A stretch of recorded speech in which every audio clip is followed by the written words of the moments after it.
Thank you, everyone. I joined the Conservative movement in a very unusual way. I didn't study politics or government at university. I'm not a lawyer. I'm an engineer. Thank you. I am an engineer. I analyze systems. I like to know how things work, and I love to fix things that are broken. I'm a child of the 80s. I was born in London, but I grew up in Lagos, Nigeria. Thank you, Roxy. Lagos was a place where almost everything seemed broken. I grew up under a military dictatorship, and I would never have believed that 40 years later, I would be standing here as the leader of the world's most successful political party in the history of Western democracy.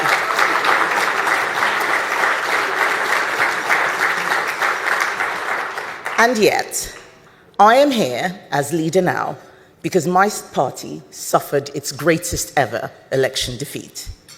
We lost 2/3 of our members of parliament and polled at a historic low. I'm here to talk about why that happened and why it matters for all of you. I believe my party lost because it spent a lot of time talking right but governing left. We didn't recognize how the world was changing, and when we did not adapt enough. There was complacency about the nature of the enemy we were fighting because a lot of people did not recognize it. They didn't recognize it for what it was. There is a great movie from the 1990s. I'm sure many of you have seen it. It's called The Usual Suspects. And in it, there is a fantastic quote that the greatest trick the devil ever pulled was convincing the world he did not exist. That is the trick that our opponents on the left, whatever you want to call them, communists, socialists, in this country they call them liberals. I don't know why, there is nothing liberal about them.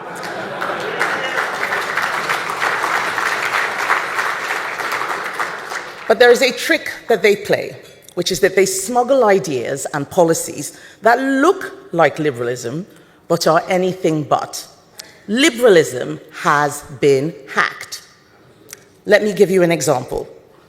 The UK, like many countries, has generous laws to accommodate persecuted people who are seeking asylum. It was reported this year that 1 in 7 asylum seekers who were housed on a barge in southern England were converting to Christianity under the supervision of local church leaders. So I'm not religious myself, but I am and always will be the granddaughter of a Methodist reverend.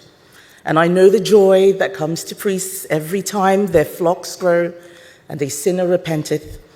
But I found it shocking that not a single one of these conversions was treated with any suspicion until at the same time it was discovered that one convert was found to have committed multiple sexual offenses after arriving in the UK and then went on to carry out a chemical attack on a mother and her 2 young children.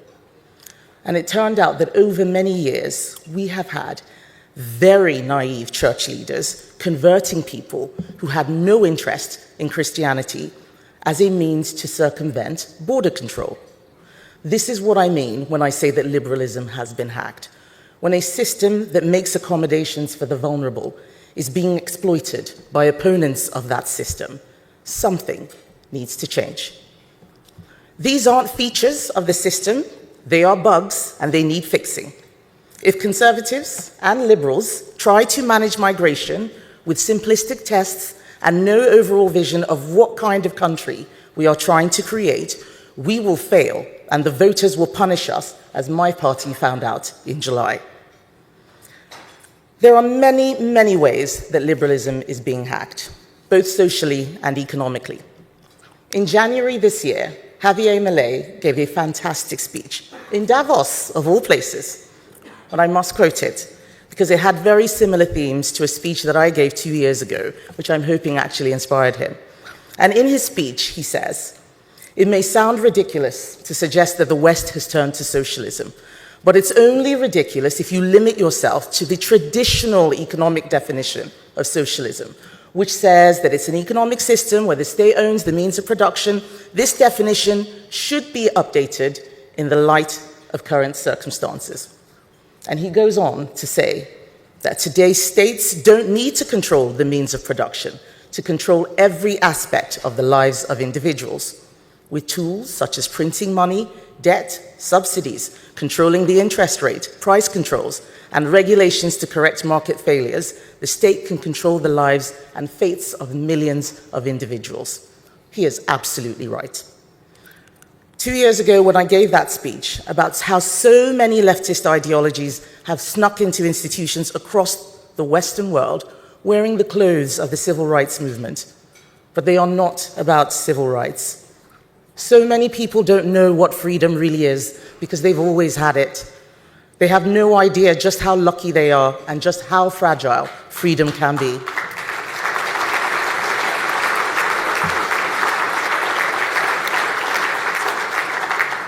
They don't know how easily freedom can be taken away, or in some cases, given away. I was lucky in my experiences. I was born to a relatively wealthy family and had a decent education. But I also know what it is like to be poor.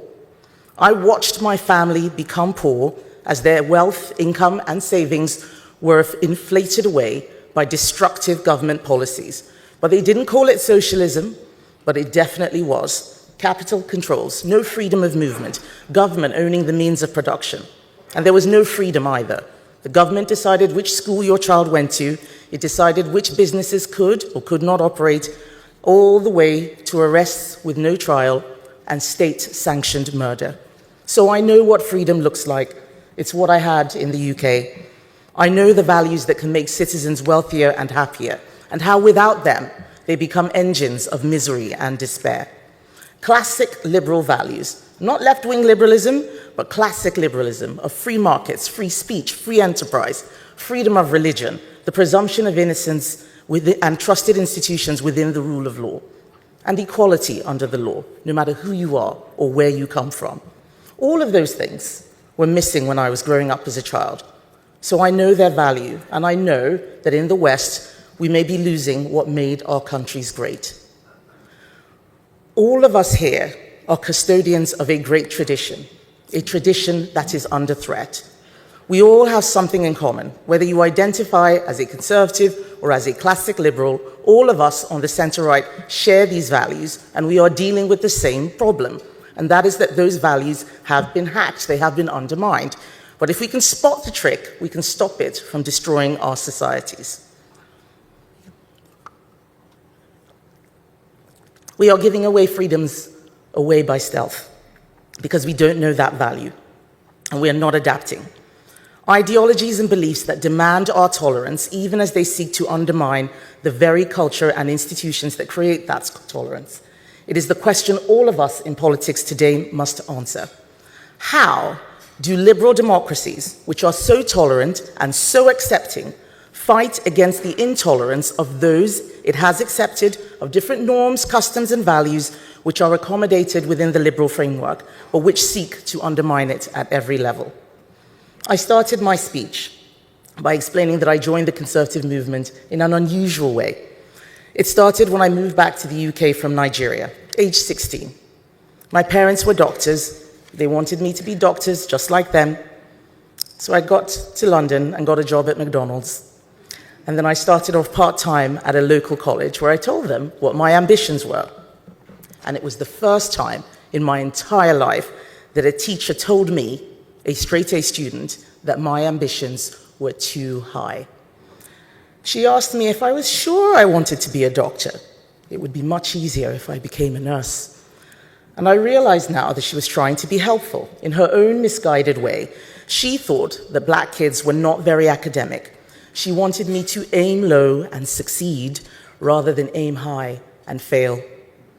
And you all know that if a teacher tells a 16-year-old their grades aren't that important, they won't work as hard. I didn't know how to describe what was happening at the time, but I knew I didn't like it. Today, I call it the bigotry of low expectations. It does not believe in meritocracy, and it seeded in me a hatred of affirmative action policies that are designed, in theory, to help minorities, but in reality hold them back and cast doubt on their real achievements.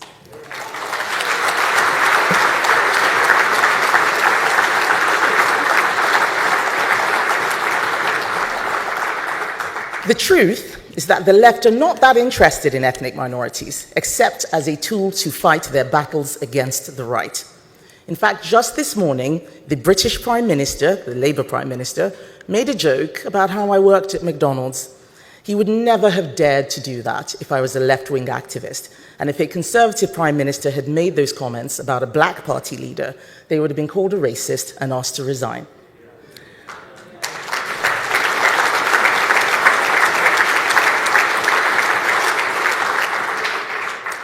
Even as a teenager, I could see the hypocrisy in so much of their rhetoric. I knew that these were not my kind of people, and so I started taking an interest in conservatism and happened upon the books of Thomas Sowell, and the rest, as they say, is history. Growing up in a place where everyone looked like me inoculated me against the fashionable and nonsensical notion of white privilege, or that oppression was primarily related to skin color. Oppression narratives are the new cloak for socialism to smuggle itself into institutions, pretending to be civil rights, pretending to be social justice. These are the new battle lines, and I'm here to tell you how to fight them. In the UK, I'm criticized as a culture warrior. It is meant to be pejorative, but I love the title the left-wing media give me. My grandfather told me that I was descended from warriors, and so I think I'm keeping up with tradition.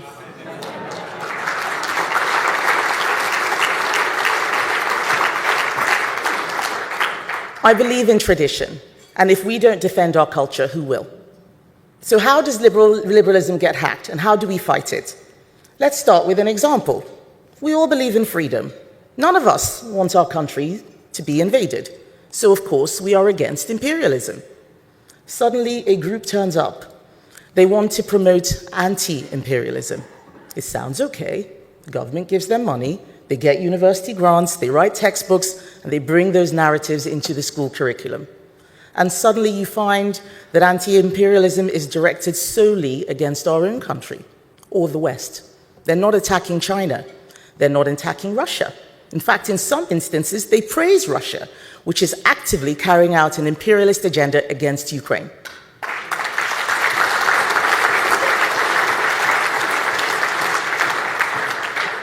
Here's another example, the anti-racism movement. We are all against racism. So a group turns up and says that they are anti-racist. It sounds okay. And then all of a sudden, we see that they've decided that all white people are racist. And so the only way to be anti-racist is to be against white people because of their white privilege. This is nonsense. And it happens over and over and over again. We all care about our environment. We are conservatives. Conservative parties, by their very nature, are almost rooted in rural communities, the original parties of the land, dedicated to leaving a better world for our children. And for many years, Conservatives happily worked with all parties to protect the natural world, to repair it where needed, to make it more beautiful, and to tread carefully in how we used its riches. Yet, just as in so many policy areas, these values were hacked, replaced by a radical green absolutism. Looking after our planet became an exclusive discussion about net zero and reducing emissions, and alongside it, the growth of activist governments to regulate it. Even feminism, that was meant to promote the rights of women, has spent so much time diving into postmodernism and deconstructing the dialectic, it doesn't know what a woman is anymore.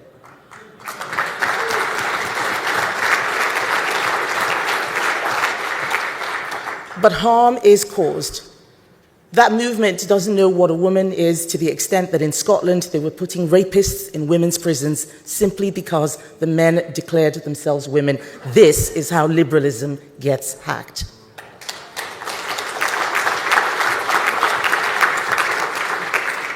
We talk about free speech, and then our enemies use it to feed self-loathing propaganda to our children on social media.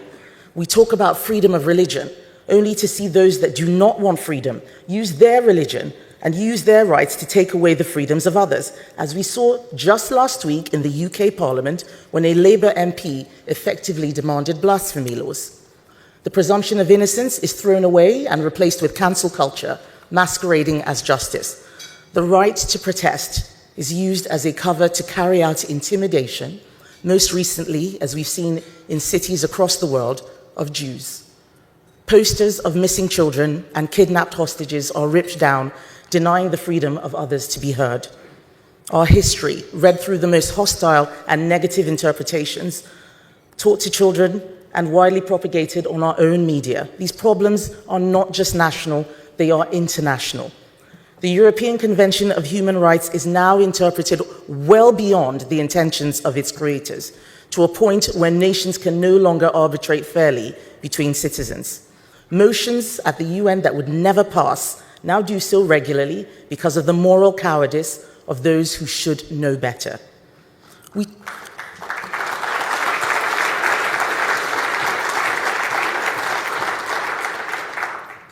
We turn up at international conferences, and other countries are demanding reparations to the tune of trillions of dollars for historical injustices, as we saw at the Commonwealth Conference earlier this year. Every country in the world can claim that it deserves reparations from another one. This is not serious foreign policy. And I remember when talks of reparations were a fringe discussion, but the movements are springing up and they will become mainstream because their proponents sense a weakness in the West and in those who are meant to defend and champion Western values. I don't like using the word woke to describe these issues. I use progressive authoritarianism because the word woke masks just how deeply destructive these ideologies are. But for some reason, progressive authoritarianism is not catching on. I don't know why. So how do we fix this? We need muscular liberalism and muscular conservatism. We don't want to throw away any of the things that are good about our society, but we need to police the boundaries, otherwise our opponents will blur them to the point where they no longer exist. And the first step is to explain the value of liberty. Our opponents have no fundamental concept of the meaning of liberty. They see it as freedom to do bad things. Whether they are offensive or exploitative, that's all they think about. Liberty is a practical necessity for a flourishing society. It is not just a philosophical nice to have. The second thing we have to do is to stop the expansion of the state. A common mistake is to accept that every problem requires the state to get involved, and this reinforces that belief that state action can solve everything when it cannot. The more state power grows, the more we curtail what people can and should do for themselves.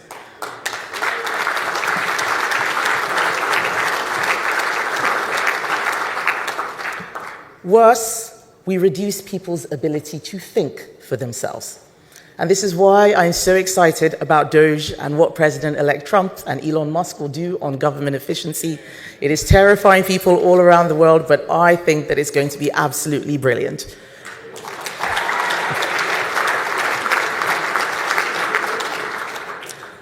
The Conservative Party forgot what the state's purpose is in national life.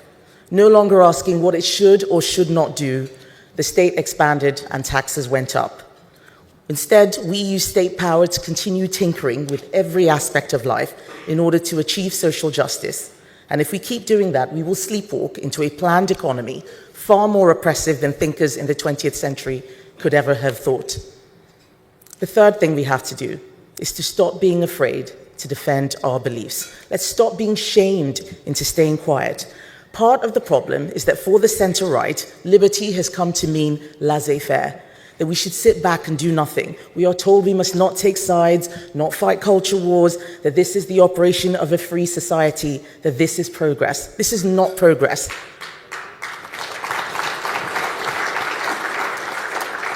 This do-nothing attitude is deeply misguided. Freedom must be protected and nurtured with reference to broader principles. Thank you. People should always be treated as individuals. Due process must always be ensured, and a limited state should operate in a neutral fashion to everyone in society, and the rule of law must be protected, under which all are equal. We cannot reverse time, but we can build a new future, and this requires a philosophy that is strong and confident in itself, and not overly fixated on the past. I'm not talking too much about the past today. I want to talk about the future, because we have to make a case for what we are for, not just what we are against, and not just about how things used to be. If we talk about what we are against all the time, we create new opponents, but very few, if any, new allies. A positive alternative is needed, not just harking back to nostalgia. And this project also requires the case to be made for that leaner government that stops the unnecessary growth of the state I just described, and that growth of the state is what has been creating those multiple opportunities for activists to spread left-wing ideology. But too much rhetoric speaks of a smaller state as an end in itself. It is more than that. A smaller state is a means to secure a better way of doing things, allowing bureaucracy to focus and prioritize its resources. The best governments do a few things well and not many things badly. So in conclusion, we can look at what is happening around the world. Arguments over pronouns and gender-neutral toilets or statues and white privilege may seem trivial when compared to solving climate change and the demographic time bomb of an aging population. But they are linked. You can't ask the rest of the world to make sacrifices to achieve net zero if you've just told them that Western civilization prospered by exploitation. Why should they trust you? Why should they trust you on anything from technology to vaccines and public health? If the West is only prosperous due to slavery and colonialism, if all of its success is down to the patriarchy and white supremacy and heteronormative oppression, there is a price to be paid. And that price is that our beliefs, democracy, equality before the law, meritocracy, free markets, are fiction. Fairy tales we tell ourselves to cover up a dark and murky past. There can be no resolution of the big problems of our age if we lose confidence in our history and the story of Western civilization. And if we fail to defend it, there are many competitor states who will happily watch as we undermine ourselves before they take over. So as I conclude, I apologize for ending on a morbid note, but I want to share a personal story of what happens when we don't defend the things we believe in, when we fail to give hope to the young. A vacuum is created, and other beliefs fill this vacuum. 2 years ago, this month, almost to the day, my cousin, who was living in Canada, killed himself. He was 27 years old, and he had fallen down the social media and internet rabbit hole of anti-natalism and pro-mortalism, left-wing movements I'd never even heard of. He had spent months, we found out, probably years, reading and self-radicalizing, learning about how human beings were a plague on the world, that our very existence was destroying the planet. These movements promoted the idea that having children was wrong, evil even, that ending your life was a better way to stop the spread of misery around the world. And it was heartbreaking to know that these ideas had filled his mind and tortured him. He is, or was, one of a generation of young people that see nothing ahead of them but a bleak future and no hope. I worry that when we do not promote what we believe, when we don't talk about it enough, things that matter, things that make life worth living, the importance of family, personal responsibility, how our beliefs and how our ideas are a force for good around the world, we fail to offer hope to the next generation. It is our job to provide hope. There is no cavalry coming, it is just us. We have a job to do in championing and defending values that don't just help to win elections, but make the world a better place. Thank you.